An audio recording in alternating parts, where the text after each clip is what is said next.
오늘은 라반입니다. 라반. 아마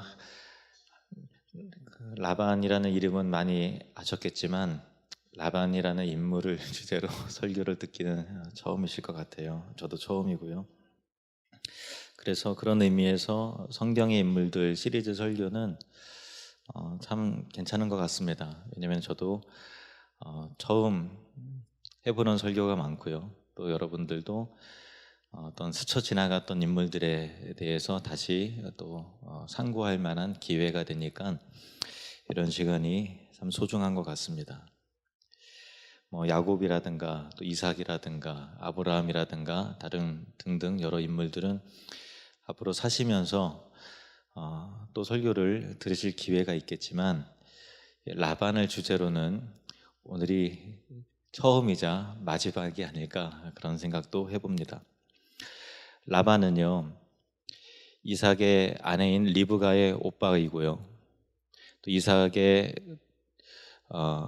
아들인 이 야곱의 당연히 외삼촌이죠. 리브 엄마의 오빠니까 이제 외삼촌이면서 동시에 장인어른이 됐죠. 그리고 두 딸 레아와 라헬의 아버지가 바로 라반입니다. 라반의 생애는 참 독특한 참 아브라함과의 특별한 관계가 있는데요. 아브라함 가문과 두 번이나 사돈 관계를 맺어요. 두 번이나 사돈 관계를 맺는 특별한 집안이에요. 첫 번째 사돈 관계는 동생 리브가를 이삭에게 시집 보내는데 그 역할을 한 사람이 바로 라반이고요. 그리고 두 번째 사돈 관계가 맺어질 때는 자기의 딸 레아와 라헬을 야곱에게 시집 보내는 일을 하죠. 원래 야곱의 인생 계획으로는 라헬을 사랑했기 때문에 라헬하고만 결혼을 하려고 했는데 또 지금 또 살펴보는 내용입니다만은 레아와 라헬 둘 다 야곱에게 시집을 보냈습니다.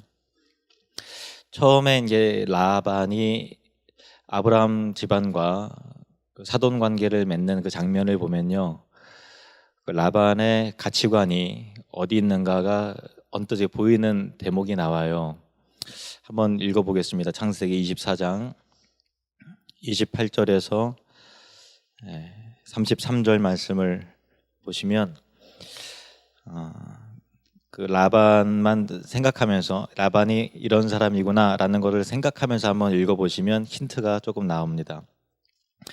소녀가 달려가서 이 일을 어머니 집에 알렸더니 리브가에게 오라버니가 있어 그의 이름은 라반이라. 그가 우물로 달려가 그 사람에게 이르러 그의 누이의 코걸이와 그 손의 손목걸이를 보고 또 그의 누이 리브가가 그 사람이 자기에게 이같이 말하더라 함을 듣고 그 사람에게로 나아감이라. 그때 그가 우물가 낙타 곁에 서 있더라. 라반이 이르되 여호와께 복을 받은 자여 들어오소서. 어찌 밖에 서 있나이까. 내가 방과 낙타의 초소를 준비하였나이다. 그 사람이 그 집으로 들어가매 라반이 낙타의 짐을 부리고 집과 사료를 낙타에게 주고 그 사람의 발과 그의 동행자들의 발 씻은 물을 주고 그 앞에 음식을 베푸니 그 사람이 이르되 내가 이 일을 진술하기 전에는 먹지 않겠나이다. 그러니까 여기서 이제 만찬을 지금 먹지 않겠다라고 하는 것은 아브라함의 종 엘리에셀을 말하는 것입니다. 그때 이제 라반이 이르되 말하소서 이렇게 돼 있죠. 어떤 특징이 눈에 띄십니까? 라반은 이런 사람이구나. 굉장히 친절하죠.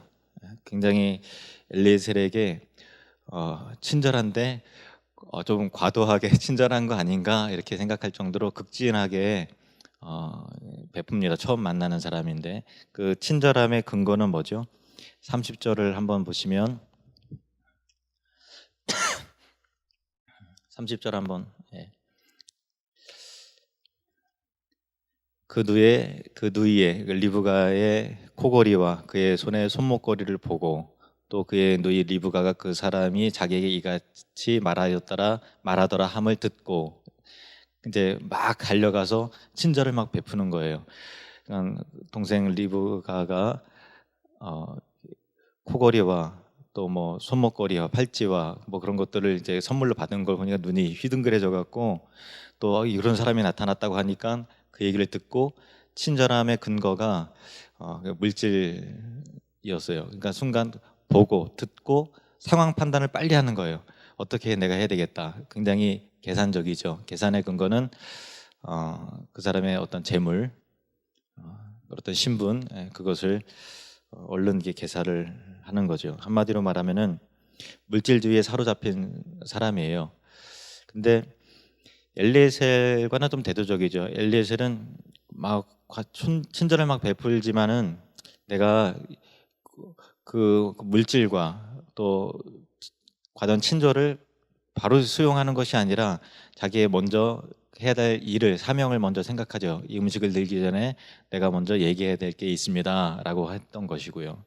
또 라반의 입장에서는 이 사람 어떻게든 꽉 잡아야 된다라고 하는 생각이 앞섰던 것이죠. 이것이 나에게 이익이냐 아니냐, 돈이 되냐 아니냐라는 것에 대한 판단력이 굉장히 빠른 사람이고요. 그리고 그것이 이익이 되면 철저하게 그 계산하에 접근하는 그런 사람입니다. 그래서 이 이삭과 리브가의 이 결혼은요, 특별한 하나님의 섭리이죠. 그리고 아브라함의 기도와 엘리에셀의 간절한 기도의 응답이기도 하지만 동시에 어떤 물질에 집착한 그 라반의 어떤 계산도 그 이면에 또 있는 거예요. 물론 하나님께서 합력해서 선을 이루시지만 그런 라반의 그런 역할이 여기 보입니다. 라반의 욕심이 작용한 측면도 있다, 그것이죠.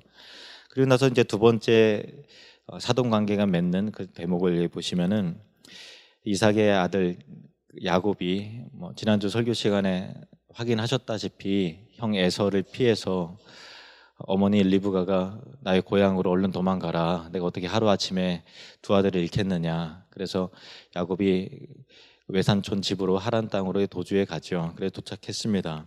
그리고 나서 야곱이 라헬을 사랑하고 또 라헬을 얻기 위해서 또 7년 동안 열심히 일합니다. 내가 어떻게 너에게 무보수로 일을 시키겠느냐. 너가 원하는 것이 있으면 내게 말하라. 했더니 야곱이 다른 건 필요 없고 그 외삼촌의 딸 라헬을 내게 주시면 난 그걸로 족합니다. 그래서 7년을 수일같이 여길 정도로 그렇게 열심히 일을 했습니다. 근데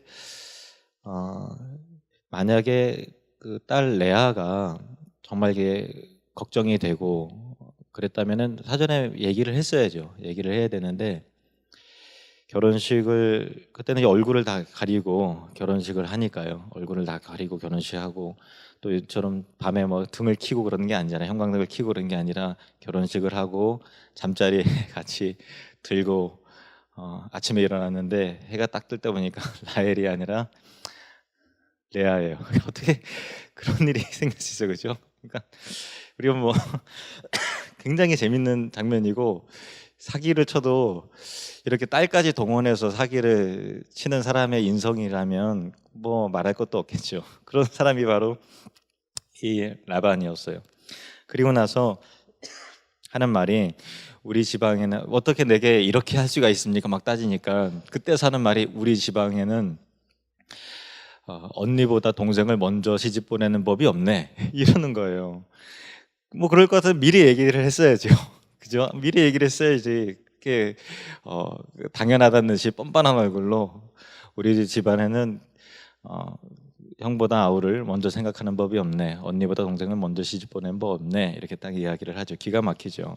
그리고 나서 제안하는 바 내용이 결혼식이 7일이니까 7일 동안 같이 합방을 해서 결혼식 잘 치르고 그 다음에 라헬도 당신이 원하는 그대 자네가 원하는 라헬도 내가 줄 테니 7년을 나를 위해서 더 일하게나. 그러니까 뭐 야곱의 입장에서는 선택의 여지가 없죠. 라헬을 그렇게 사랑하는데 싫다고 그러면은 라헬하고 영영 끝나는 거잖아요. 그러니까 그 제안을 수락할 수밖에 없었던 거예요. 수락할 수밖에 없죠. 예. 그러니까 참 얼마나 그 계산적이고 얼마나 이기적이고 자기의 어떤 탐욕을 물질적인 이익을 생각하기 위해 채우기 위해서는 그 자식까지도 팔아넘기는 그런 사람이 바로 라반이었습니다.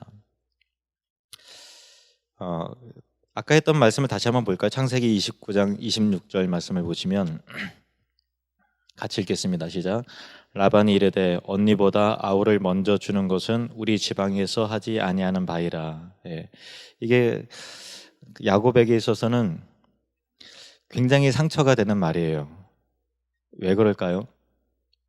우리 지방에서는 언니보다 아우를 먼저 주는 것은 우리 지방에서는 하지 않아요. 우리 지방에서는 마지가 최고야, 장남이 최고야 라는 그런 얘기예요. 그죠? 그러니까 야곱이 그게 싫어서 어떻게든 내가 장자의 명분을 내가 빼앗고 수단과 방법을 가리지 않고서라도 장자의 명분을 내가 취하겠다라고 했는데, 인간적인 동원을 했더니 그 결과가 이렇게 쫓겨나고 형의 미움을 받아서 도주에 나오는 그런 상황이 됐으니 자기의 상처, 자기의 아픔, 자기 인생이 꼬여버린 결정적인 그 과거를 확 생각나게 하고 또 떠오르게 하는, 상처를 확 그냥 불러지듯이 그렇게 이야기하는 그런 이야기였어요. 형이 먼저다라고 하는 것 때문에 반감이 들어서 그렇게 했는데 여기서도 형이 먼저다라는 그런 내용이지요. 근데 이번에는 그것 때문에 자기가 그전에는 속이는 자가 되었지만 이제는 그 일 때문에 속은 자가 되는 거죠. 그래서 하나님께서는 라반을 통해서 너란 존재는 어떤 존재인가를 이 말을 통해서 야곱에게 보여주세요.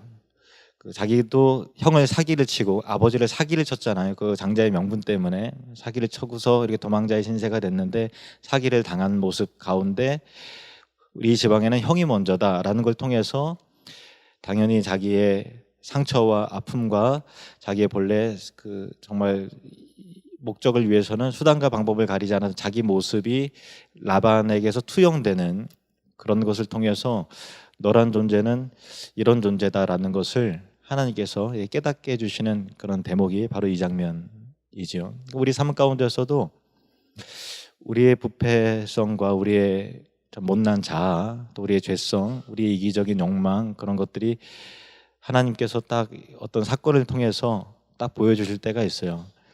이게 너의 본래 모습이다, 이게 너의 추함이다 라는 것을 보여주시는 그 순간이 있죠.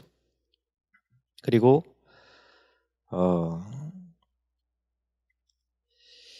계속해서 이제 속고 속이는 스토리가 계속해서 되면서 라반을 통해서 자기 자신을 알아가고 또 하나님을 만나가는 시간을 야곱이 갖습니다. 야곱은 그 결혼에 관련된 그런 일들에 7년 또 7년 그래서 14년간 그렇게 일을 했고요. 그 이후에 이제부터 본인의 어떤 재산을 아무것도 없으니까 이제는 자기 소유로 만들어 가야 되는 그런 싸움 가운데 6년 동안 열심히 일을 했는데 그 가운데서 정말 우여곡절이 많이 있었죠. 그래서 야곱은 라반을 통해서 철저하게 깨지면서요, 신앙의 눈을 비로소 뜨게 되는 거죠. 처음 하나님을 만난 순간은 베델이었지만 그의 자라남은 라반을 통해서 자라나게 되는 거예요. 그러니까 참 이게 참 아이러니하죠. 그래서 나중에 하란 땅으로 갔을 때와 또 다시 이제 베델을 향해서 돌아갈 때 영적인 수준이 달라져요. 누구 때문에 그렇다고요? 라반 때문에. 정말 억울한 일을 당하면서 자기의 모습도 바라보고 하나님 의지하는 모습도 삶을 살 수밖에 없는 그 절박함 가운데 그렇게 되거든요. 어떻게 변화되는가 한번 보세요. 창세기 31장 4절에서 9절 말씀 보면은 그 자기 장인 그 라반을 향한 상처가 굉장히 커요. 이 아내 레아와 라헬을 불러놓고서 하는 하소연하는 내용인데, 상처가 큰데 상처로만 끝나지 않고 신앙의 위대한 특징들이 드러나게 되는 것을 볼 수 있죠. 자, 4절부터 제가 읽겠습니다. 야곱이 사람을 보내어 라헬과 레아를 자기 양떼가 있는 들로 불러다가 그들에게 이르되 내가 그대들의 아버지 안색을 본즉 내게 대하여 전과 같지 아니하도다. 그러할지라도 내 아버지 하나님은 나와 함께 계셨느니라. 그죠? 라반 얘기하면 항상 하나님 얘기가 뒤따라서 나와요. 계속 그렇습니다. 그대들도 알거니와 내가 힘을 다하여 그대들의 아버지를 섬겼거늘 그대들의 아버지가 나를 속여 품삯을 10번이나 변경하였느니라. 그러니까 결혼할 때만 속인 게 아니고요. 그 이후에 내가 삭슬 이렇게 주겠다 저렇게 주겠다 하면서도 계속 이제 속였던 거예요. 그러나 하나님이 그를 막으사 나를 해치지 못하게 하셨으며 그가 이르기를 점 있는 것이 내 삭시 되리라 하면 온 양떼가 낳은 것이 점 있는 것이요 또 얼룩무늬 있는 것이 내 삭시 되리라 하면 온 양떼가 낳은 것이 얼룩무늬 있는 것이니 하나님이 이같이 그대들의 아버지의 가축을 빼앗아 내게 주셨느니라. 아멘. 그러니까 억울하고 답답한 일을 겪을 때마다 야곱은 그 가운데서 나를 살려내신 하나님의 은혜를 발견하지요. 살아계신 하나님을 라반을 통해서 오히려 만나게 되는 것을 볼 수 있어요. 그 억울함 때문에 하나님을 찾고 하나님께 부르짖었더니 하나님께서 정말 해결이 안 되는 것 같은 상황 속에서 나를 편들어 주셔서 라반 때문에 망하지 않도록, 라반 때문에 더 바다 가운데 떨어지지 않도록 어떻게든 살려내시더라라는 것을 바라보면서 살아계신 하나님, 이 베델에서 그 만난 하나님이 오늘도 여전히 나와 동행하시는 그 하나님을 라반이라는 인물을 통해서 더 극적으로 만나게 되는 거죠. 하나님께서는 우리가 진공당 상태에서 하나님을 만나거나 또 아무것도 없는 가운데서 우리 신앙이 자라나도록 하지 않고요. 우리 신앙이 자라나고 하나님을 만날 때는 어떤 사건 속에서 만나게 되죠. 그죠? 어떤 괴로운 일, 절망적인 일, 실패를 통해서 하나님을 만나고 신앙이 자라나게 되는데 그 나에게 환난과 어려움과 절망을 주는 그 사건 이면에는 그 일을 주도해 나가는 어떤 라반과 같은 사람이 반드시 있어요. 어떤 사람이 나를 너무 힘들게 하는 거죠. 그 사건 이면에 그 사건이 벌어지게 한 또 다른 어떤 삶의 인물이 있다든가 하는 그런 일을 통해서 우리는 굉장한 어려움을 겪지만 그 일을 통해서 하나님을 만나게 되고 그리고 하나님께 항복하면서 기도하는 사람이 되고 그렇게 하는 거죠. 그러니까 나를 화나게 하고 절망시키는 사건 이면에는 그 사건의 주도적인 역할을 하는 라반과 같은 사람이 우리 인생 가운데는 꼭 있다라는 거예요. 야곱이 그랬듯이요. 근데 야반과 같은 데 꼭 있는데 아이러니하게도요. 우리 삶 가운데 야곱처럼 우리도 마찬가지예요. 라반을 만나지 않으면 내 인생도 변하지 않는 거죠. 같이 한번 따라해 볼까요? 라반을 만나야 내 인생이 변화가 됩니다. 여러분 누가 딱 생각나신 것 같아요. 표정을 보니까 그 사람이 나한테 라반이야 이렇게 생각하시는 분이 거기 있을 것 같은데요.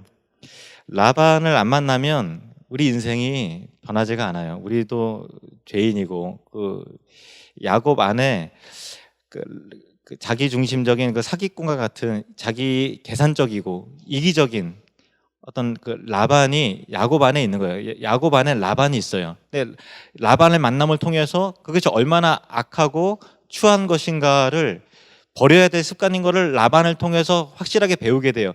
절대 사기치면 안 돼.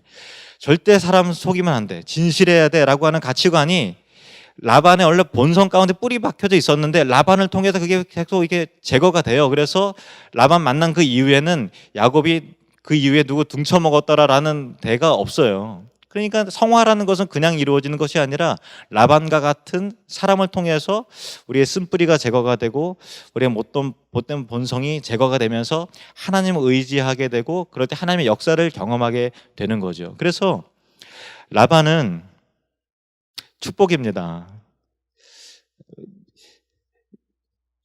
딱 세 사람만 아멘 하셨는데 한번 같이 라반은 축복이다. 한 번 더 라반은 축복입니다. 왜냐하면 라반을 안 만나면 우리가 하나님 만날 수가 없고 우리의 신앙이 자라날 수가 없어요. 성경의 모든 인물들이 다 그렇고 특히 야곱이 그랬습니다. 그래서 이 야곱 안에 있는 이 라반이 실제 라반을 통해서 빠져나가게 되는, 라반은 인본주의예요. 수단과 방법을 가리지 않고 악착같이 자기 성취하려고 그러고 계산적이고, 자기 이익과 관련되면은 무조건 하고, 이익과 관련되지 않으면은 이제 베풀지도 않고, 그런 사람이 철저한 이기적인 사람이 그 라반인데, 나중에는 이 20년의 삶 이후에 야곱은 그 본성 자체가 포기를 모르는 사람이에요. 그 기질은 있는데 방향이 바뀌었어요. 야복 나루터에서 하나님을 만나고 나서 끝까지 막 버티잖아요. 그리고 나서 맨 마지막에 나로 축복까지 않고서는 가게 하지 않겠습니다 라고서 정말 하나님 의존적으로 끈기 있는 사람이 바뀌잖아요. 이게 뭐가 바뀌는가 하면은 수단과 방법을 내 힘으로 이룬다 해서 하나님의 도우심으로 내 인생은 축복 복될 수 있다라는 것을 철저하게 알아서 하나님을 전인격을 다해서 붙드는 사람이 되는 거죠. 끈기와 인내는 여전하지만 그 영적인 칼라 자체가 완전히 바뀐 사람이 되었습니다. 이것이 바로 야곱의 변화였습니다. 그래서 이것은 나로 축복하지 않으면 가게 하지 않겠습니다라고 하는 그 교훈은 결국은 라반을 통해서 하나님께 살아계심을 만났고, 하나님께서 복을 주시면 그 얼룩얼룩한 게 내 양떼가 되리라 하면 얼룩얼룩한 게 태어나 버리고, 또 검은 것이 내 양이 되리라 하면은 검은 것이 태어나 버리는, 어떻게 할 수 없는 그 하나님의 기가 막힌 섭리를 경험했기 때문에 하나님이 내 곁에 있어야 된다라는 것을 확실하게 깨닫는 그 이면 가운데 라반이 있었다라는 것을 꼭 기억을 해야 되는 것이죠. 다시 이제 라반을 좀 초점으로 좀 가보겠습니다. 정말 야곱 얘기가 나왔습니다만은, 이 라반이 굉장히 이기적인 사람이잖아요. 그래서 자신의 두 딸한테도 사실은 버림을 받아요. 그 두 딸도 아버지 라반에게 고개를 흔들면서 실망해서 이제 돌아서는 대목이 나오는데요. 창세기 31장 14절에서 15절 말씀 보겠습니다. 시작. 레아가 그에게 대답하여 이르되 우리가 우리 아버지 집에서 무슨 분깃이나 유산이 있으리요? 아버지가 우리를 팔고 우리의 돈을 다 먹어버렸으니 아버지가 우리를 외국인처럼 여기는 것이 아닌가? 누구 입에서 나오는 거라고요? 딸들한테 상처가 굉장히 깊어요. 근데 이게 이 딸들이 그에게 한다는 얘기는 뭐냐, 야곱에게, 남편에게 하는 얘기예요. 근데 아버지한테는 얘기 안 하죠. 그리고 얘기도 안 하고 이제 떠나는 거예요. 근데 이 본문을 보시면 라반이 떠나는 이유를 몰라요. 제가 말씀드리기 싶어요. 떠나는 원인은 라반에게 있는데, 라반은 그 왜 사람이 내 곁에서 떠나는지 모른다는 거예요. 그게 문제예요. 자, 31장 25절에서 28절 말씀을 보시겠습니다. 라반이 야곱을 뒤쫓아 이르렀으니, 이제 야곱이 가족들과 함께 멀리 그냥 말도 안 하고 가는 거예요. 근데 열심히 추격해서 뒤쫓아 도달했습니다. 야곱이 그 산에 장막을 친지라 라반이 그 형제와 더불어 길르앗 산에 장막을 치고, 라반이 야곱에게 이르되 내가 나를 속이고 내 딸들을 칼에 사로잡힌 자같이 끌고 갔으니 어찌 이같이 하였느냐. 딸들이 가자 그런 거거든요. 그런데 뭐를 몰라도 한참 모르는 거, 문제의 원인을 모르고 있어요. 27절에 내가 즐거움과 노래와 북과 수금으로 너를 보내겠거늘 어찌하여 내가 나를 속이고 가만히 도망하고 내게 알리지 아니하였으며 내가 내 손자들과 딸들에게 입맞추지 못하게 하였으니 내 행위가 참으로 어리석도다.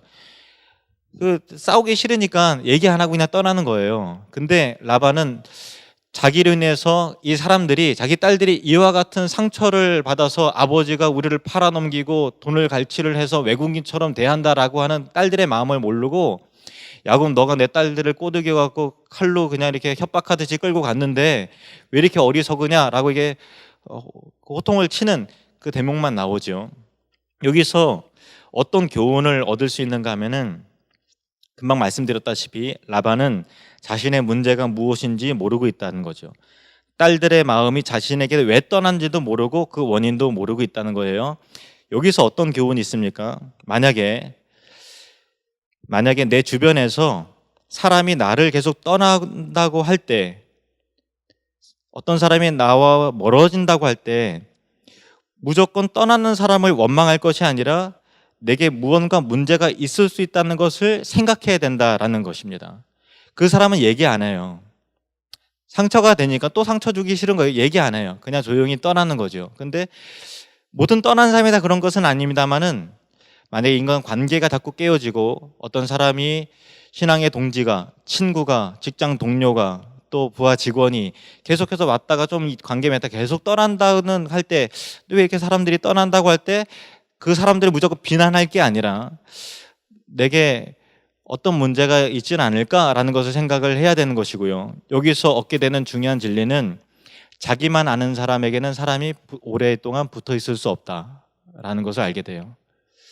이기적인 사람, 다른 사람의 관점에서 생각할 줄 모르고 자기 자신만 아는 사람은 오랫동안 사람이 같이 있을 수 없다라는 것을 생각을 해야 된다라는 것입니다. 잠언 11장 30절 말씀을 보시겠습니다. 잠언 11장 30절 같이 읽겠습니다. 시작. 의인의 열매는 생명나무라, 지혜로운 자는 사람을 얻느니라. 아멘. 돈을 얻는 사람이 지혜로운 것이 아니라 사람을 얻는 사람이 지혜롭다라고 말합니다. 어리석은 사람은 미련한 사람을 놓치죠. 함부로 여기기 위해서 떠나게 만들지만, 지혜로운 사람은 사람이 오게끔 만든다라는 것입니다. 여러분 축복합니다. 여러분 주변에 좋은 신앙의 사람, 믿음의 사람들이 오랫동안 머물기를 바랍니다. 그래서 외로운 인생이 아니라 신앙의 동지가 있고, 동행자가 있고, 동반자가 있고, 친구가 있고, 가족이 있고, 형제가 있는, 성도들이 있는, 옆에 누군가 있는 복된 삶이 되시기를 주님 이름으로 축원합니다. 우리 옆 사람 축복하면서요, 제가 당신과 오랫동안 같이 있겠습니다. 이렇게 한번 예, 오랫동안 당신과 같이 동행하겠습니다. 얼마나 우리 간에 성도가 있고, 가족이 있고, 형제가 있고, 이렇게 그리스도의 피로 맺어진 성도의 무리가 있다는 것이 저와 여러분에게 큰 참 축복이고, 그것 자체가 상급이죠. 소중한 관계를 더 소중히 여기셔서 여러분 중심으로 어떤 사람이 멀어져 나가는 것이 아니라 더 깊은 관계 속에서 그리스도의 사랑을 누리고 얻는 그런 은혜가 있기를 바라고요. 그리고 라반과 같은 사람이 주변에 없을 수는 없어요. 물론 이제 있다가 없어질 수는 있어요. 야곱도 이제 20년 기간이 끝나니까 하나님께서 합격시켜 주셔서 이제 통과를 시켜 주셨기 때문에 그 이후에 라반이 또 없습니다만, 그 다음에 또 다른 또 사건과 사고 일들이 계속 있죠. 야곱의 인생 가운데. 어쨌든 환난 없는 사람이 없죠. 라반과 같은 사람이 주변에 없을 수는 없는데, 혹 여러분에게 라반이 있다면 라반을 통해서 나를 만들어 가시는 하나님의 섭리를 인정하고 순종하시는 저와 여러분 되시기를 축복합니다. 여러분은 분명히 변화될 것이고, 분명히 거룩해져 갈 것이고, 분명히 하나님과 더 가까워질 것입니다. 기도하겠습니다.